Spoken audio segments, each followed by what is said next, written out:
నడిచినా కూర్చున్నా మోకాళ్ళ నొప్పులు వస్తున్నాయా? ప్రాణ పెయిన్ క్లినిక్ లో అధునాతన చికిత్సతో మోకాళ్ళ నొప్పులు తగ్గించుకోండి. నమస్తే, వెల్కమ్ టు మనం టీవీ. మనం ఉన్నది మన కోసం. నేను వలి. ప్రస్తుతం లైవ్ లో జాయిన్ అయ్యారు జనసేన పార్టీ రాష్ట్ర అధికార ప్రతినిధి అడ్వకేట్ రజనీ గారు. వారితో మాట్లాడదాం. రజనీ గారు నమస్తే. మేడం నమస్తే అండి. రజనీ గారు, తాడేపల్లి క్యాంప్ ఆఫీస్ కొంత బిజీగా కనిపిస్తోంది. ఎవరికైతే టికెట్లు రావో, ఎవరికైతే స్థానచలనం తప్పదు అని భావిస్తున్నారో, ఎవరైతే ఓడిపోతారు అని భావిస్తున్నారో వాళ్ళందరికీ చెప్పేస్తున్నట్టుగా తెలుస్తోంది. ఇప్పుడు మరికొన్ని పేర్లు కూడా బయటకు వస్తున్నాయి. ఏంటి అలజడి? దీనికి కారణం ఏం కనిపిస్తోంది? ఎందుకు ఈ స్థాయిలో మార్పులు చేర్పులు జరుగుతున్నాయని మీరు భావిస్తున్నారు? సార్, మీకు అలా అర్థమైందా? మాకు అర్థమైన విషయం ఏంటంటే, అసలు తాడేపల్లి ప్యాలెస్కి వెళ్ళి, సార్ ఈసారి మేము పోటీ చేయం వైసీపీ బ్యానర్ మీద, సార్ ఈసారి అసలు మేము పార్టీ నుంచి రాజీనామా చేసేస్తున్నాం. అరే ఏంటయ్యా బాబు, అందరూ ఒకేసారి రాజీనామా చేస్తే ఇంక నేను ఒక్కడే నాకు కూర్చుంది, నేను కూడా రాజీనామా చేయాల్సి వచ్చింది అనే పరిస్థితిలో తాడేపల్లి ప్యాలెస్ ఉంది. మీకు చూసే వాళ్ళకి ఏదో జగన్ అన్న షఫల్ చేస్తున్నాడు సీట్లు అని లేదండి.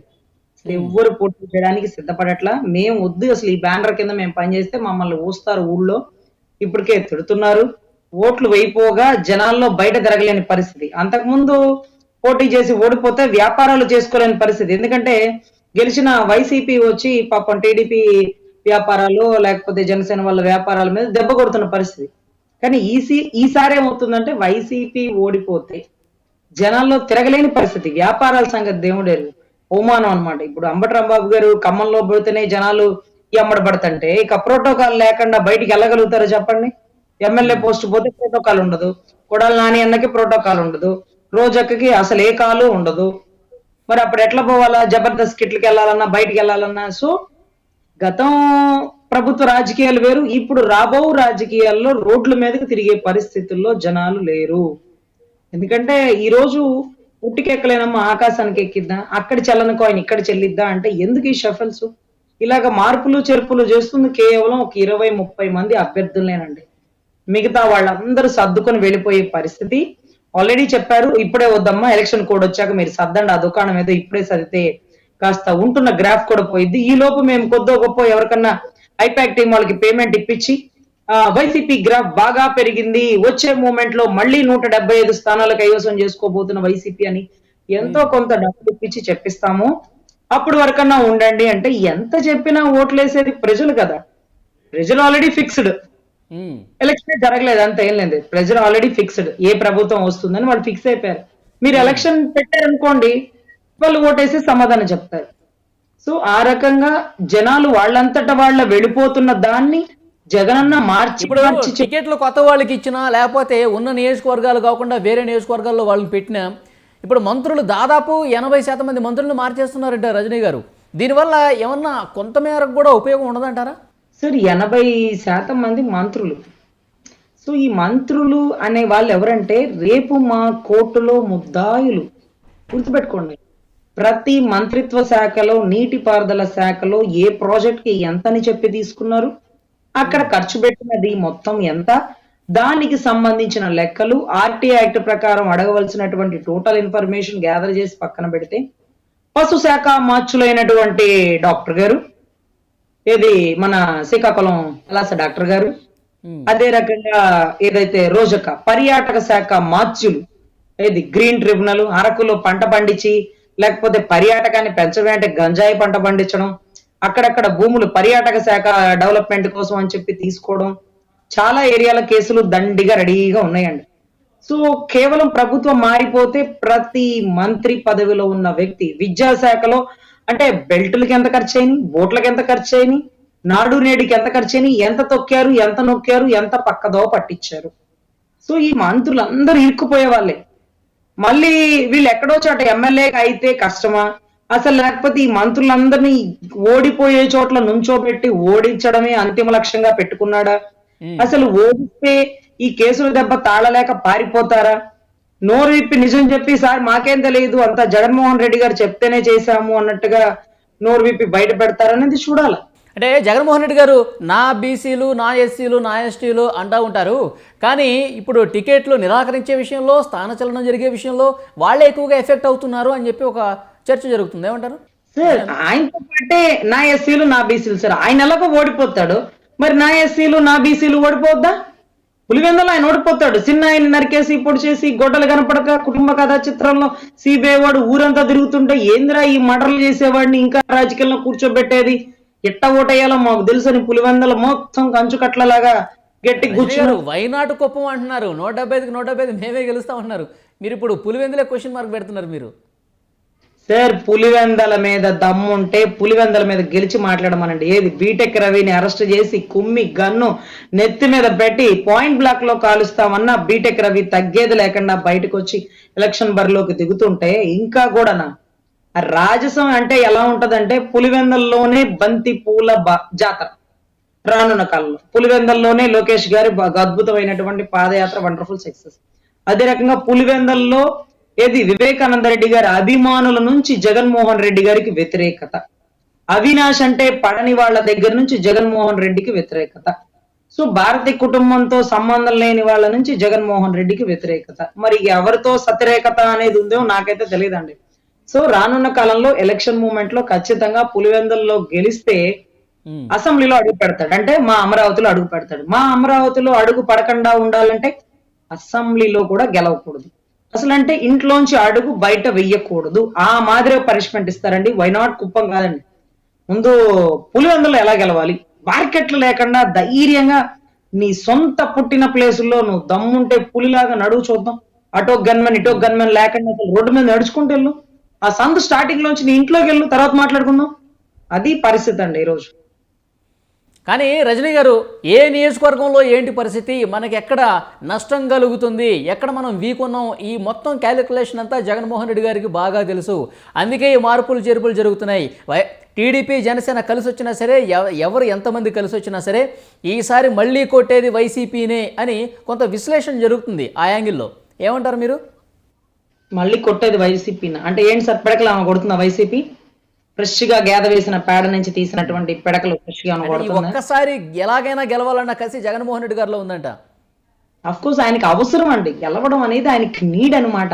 ఒకవేళ నిజంగా చంద్రబాబు పవన్ కళ్యాణ్ అమ్ముడు పోతానంటే 1000 కోట్లు దారబోసి నీకు దండం పెడతానరా, నన్ను గెలవనివ్వండిరా, నేను ఓడిపోతే సిబిఐడు సర్దుకుని ఎత్తుకుపోతాడరా, వివేకానంద రెడ్డి గారి కేసులో కీలక ముద్దాయినరా అని అడుక్కునే పరిస్థితిలో ఉన్నాడు. ఇది వీళ్ళిద్దరిని అడకలేక వీళ్ళిద్దరు ఒప్పుకోరు కాబట్టి ఆ కాళ్ళేదో ఆ ఒత్తే కాళ్ళేదో సెంటర్ లో ఒత్తుతూ ఉన్నారండి పాపం. ఏది నరేంద్ర మోడీ గారిని సార్ సార్ సార్ సార్ కాస్త చూడండి, ఏంది చూసేది, ఇక నీకు సర్దుకుపో జగన్, నీకు ఈ టైం బాకీ కంప్లీట్ పూర్తి అయినది అని మోడీ గారి భాషలో ఆయన చెప్పారేమో. మొత్తం సర్దే పరిస్థితిలో ఉన్నాడండి. అకౌంట్ బ్యాలెన్స్ లో అంటే అకౌంట్ లో ఉండే మినిమం బ్యాలెన్స్ ఉంటే చూడండి, అంటే 300 ఉండాలి 500 ఉండాలి అంటారు కదా మామూలుగా అకౌంట్ లో. ఏదైతే ప్రభుత్వ ఖజానాలో ఉండే మినిమం అకౌంట్ బ్యాలెన్స్ కూడా కాజేసి వెళ్ళిపోతాడండి. మొత్తానికి జీరో చేసిపోతాడనే దృఢమైన నమ్మకం నాకైతే ఉందండి. కానీ వాళ్ళు కూడా చాలా నమ్మకంగా ఉన్నారంట రజనీ గారు.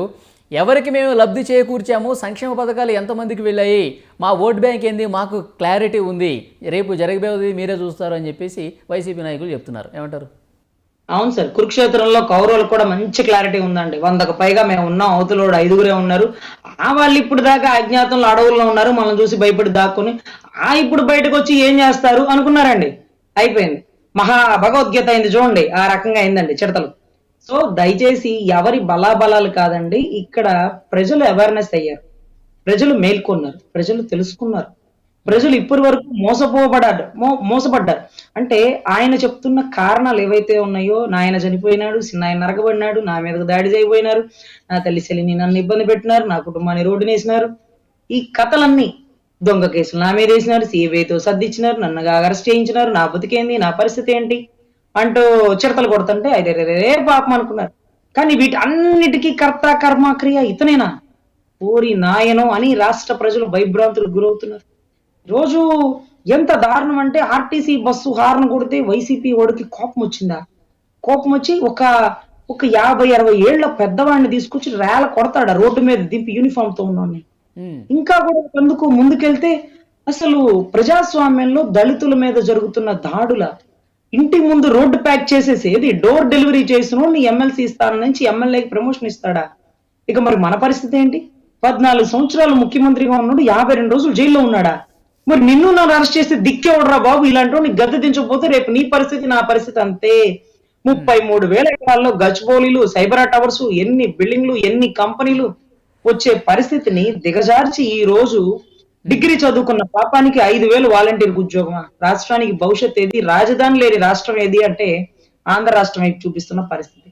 సో ఖచ్చితంగా ప్రజలు తెలుసుకున్నారు, ప్రజలు తెలివిగా ఉన్నారు, ప్రజలు ఓటేసి ఈ వైసీపీ విముక్తి ఆంధ్రప్రదేశ్ నెలకొల్పాలని ప్రజలే ఆశిస్తున్నారు. కానీ రజనీ గారు, ఇప్పుడు టీడీపీ జనసేన పొత్తుకు సంబంధించి అడుగులు పడుతున్నాయి. ఇంకా సీట్లు, ఎన్ని సీట్లు, ఎక్కడెక్కడ ఎవరు అనేది ఇంకా క్లారిటీ రాలేదు. కానీ జగన్మోహన్ రెడ్డి ఏ నియోజకవర్గంలో ఎవరు పోటీ చేయాలనేది చాలా క్లారిటీగా అందరికీ చెప్పేస్తున్నారు. ఆ తంతే ఇప్పుడు జరుగుతోంది. ఒక మెట్టు ముందున్నాడు జగన్మోహన్ రెడ్డి అని చెప్తున్నారు. సరే, ఇప్పుడు జగన్మోహన్ రెడ్డి గారు విడుదల చేసిన సీట్లు ఏదైతే ఉన్నాయో, విడుదల రజనీతో సహా, సుచరిత గారితో సహా, పాపం కొండేపిలో గతంలో కూడా ఏది వైసీపీ హవా వీసినప్పుడు కూడా గెలిచినటువంటి టీడీపీ వ్యక్తి దళితుడు. అదే రకంగా ఏదైతే గుంటూరు 2 అండి, వైసీపీ హవా విచ్చలవిడిగా వేసినప్పుడు కూడా టీడీపీ కంచుకోట లాంటి సీటు. ఆ ప్లేస్ లో చల్లని కాయిన్ తీసుకొచ్చి ఇక్కడ చెల్లిద్దామని ఒక ప్రయత్నం. సుచరిత గారు తాడికొండలో మగవాళ్ళు, పైలవాన్లు, పోటుగాళ్ళు, పెద్ద పెద్ద టాప్ మోస్ట్ లీడర్ లాంటి వాళ్ళు మాకు ఈ సీట్ అంతా అనుకున్నారు. ఈసారి ఇక ఓడిపోయే సీటు కాబట్టి సుచరితమ్మని నుంచోబెడుతున్నారు. పత్తిపాడులో గెలవలేని సుచరిత తాడికొండలో అంత వైరుధ్యం వచ్చి అమరావతి వాళ్ళందరూ ఇరగబడి తేడా పడుతున్న టైంలో అసలు సుచరిత ఎలా గెలుస్తుందో నా సీట్ ఇచ్చారు అంటే ఓడించాలన్నా ఎస్సీలని, బీసీలని. సో ఆయన ఏం చేశాడంటే ముందు కొంత సీట్లు రిలీజ్ చేశాడండి. రిలీజ్ చేసిన ప్రతి సీటు ఓడిపోయే సీటు. గాంధీ చిరంజీవి గారు ఇప్పుడు ఎన్నిసార్లు గెలిచారు అడగండి. అసలు ఇప్పుడు లోకేష్ బాబు గారు యోగళం ముందు, యోగళం తర్వాత లోకేష్ బాబు గారికి ఉండే క్యాడరు, దానికి తోడు జనసేన వాళ్ళు కలిసి వస్తున్న మూమెంట్, ఈ రెండింటిని గాంధీ చిరంజీవి తట్టుకోగలడా అన్న విషయం గాంధీ చిరంజీవికే తెలుసు, విడుదల రజనీకి తెలుసు. సార్ అది వైసీపీ అసలు అంత 151 వచ్చినప్పుడు కూడా ఇది ఒక్క సీటు గెలవలేకపోయాం సార్, ఇక్కడ నాకిస్తే నువ్వు 100 కోట్లు ఖర్చు పెట్టచ్చమ్మా, నువ్వు కాపింటి కోడలమని చెప్పచ్చమ్మా, నువ్వు బీసీ అని చెప్పచ్చమ్మా, కానీ ఓటేసే ప్రజలు నిర్ధారితం అయిపోయారు, మేము వీళ్ళకే ఓటేస్తామని. ఈ రోజు నువ్వు 100 కోట్లు ఇచ్చినంత మాత్రాన, లేకపోతే ఒక 70-80 బుల్లెట్లు కొనిచ్చినంత మాత్రాన, లేకపోతే నీ అందమైన చీరలతో ఫ్లెక్సీలు బజార్ అంతా కట్టినంత మాత్రాన ఎవరైనా ఓటేస్తారా? సో ఖచ్చితంగా వాళ్ళని ఓడించడం కోసమే ఆ సీట్లు ఇచ్చారు. దీంట్లో మళ్ళీ మద్దాల గిరిగారు అలగడం, గిల్లిగింతలు ఏమో మాకు అర్థం కావట్లే. ఓడిపోయేదానికి నువ్వనైనా ఎవరు తన్నుకుంటే ఎవరు స్వామి, నువ్వైనా ఓడిపోతావు, ఆవిడైనా ఓడిపోతాయి. ఒక డబ్బు నీ ఖర్చు పెట్టుకుని ఓడిపోని, నీ కాడ ఉన్న డబ్బు నువ్వు దాచిపెట్టుకో. నువ్వు మొన్నసారి ఎట్లా గెలిచినావు, టీడీపీ అమలా గెలిచినావు, ఈసారి వైసీపీలో నువ్వేం చేసినావని, నువ్వేమైనా త్యాగశీలివా, స్వాతంత్ర సమరయోధుడా, లేకపోతే ట్రస్ట్ పెట్టి పేదలను అన్నదాత ఏమైనా చేసినావా? ఎవరు ఏం చూసి వేస్తారు మీకు? ఆ జెండా చూసేగా, ఆ జెండా ఏం చేసిందో తెలియదు రాష్ట్ర ప్రజలకి. మొత్తాన్ని కుమ్మేసింది, ఊడ్చేసిందండి డబ్బులు మొత్తం ప్రభుత్వ ఖజానా. 10 లక్షల కోట్లు ఈ రోజు ప్రభుత్వానికి తీసుకొచ్చి దిగిపోయే ముందు జీరోతో సహా చేసే అకౌంట్ బ్యాలెన్స్ గౌరవ జగన్మోహన్ రెడ్డి గారు. సో ఇంతో దానికోసం కూడా తాడేపల్లి ప్యాలెస్ లో తన్నుకుంటున్నారని బయటకి రిలీజ్ చేస్తారు. ఏం లేదండి, మేం వైసీపీ జెండా కింద పని చేయము అని ఎమ్మెల్యేలు నిర్ధారించుకున్నారు. అది బయటికి చెప్తే గాలి మొత్తం పోతుందని కవర్ చేస్తూ నేనే కొన్ని సీట్లు మారుస్తున్నాను, కొంతమందిని వద్దంటున్నాను. వద్దలేదండి, వాళ్లే చెయ్యను పో అంటున్నారు. దాన్ని కవర్ చేస్తూ ఈసారి ఎవరు వస్తారో రమ్మనండి, వాలంటీర్ కూడా సీట్ ఇచ్చి గెలిపిస్తాడు, వీధి రౌడీలు కూడా సీట్ ఇచ్చి గెలిపిస్తారు. రండి, పోయినసారి ఎంతమంది వీధి రౌడీలు ఎంపీలు పార్లమెంట్కి వెళ్ళారో మాకు తెలుసు. సో ఈసారి కూడా మీరు రండి, మీకు మంచి అవకాశం ఉంది. వైసీపీలో ఓడిపోయినా గెలిచిన ఏదో ఒక ఎమ్మెల్యే అభ్యర్థిగా మీరు నుంచుంటారు కాబట్టి మంచి అద్భుత అవకాశాన్ని చిక్కటి చిరునవ్వుతో ఉండే వాలంటీర్లు కూడా కల్పించే అవకాశం ఉంటుందేమో చూద్దాం. ఓకే రజనీ గారు, చూద్దాం. ఈ తాడేపల్లి ప్యాలెస్లో అయితే ప్రస్తుతం హడావుడి కనిపిస్తోంది. స్థానచలనం కావచ్చు, లేదంటే టికెట్లు నిరాకరించే వాళ్ళ అసంతృప్తి కొంత తీవ్రత పెరుగుతున్నట్టుగా తెలుస్తోంది. చూద్దాం భవిష్యత్ పరిణామాలు ఏ విధంగా ఉంటాయనేది. Thank you very much Rajani garu. నమస్తే.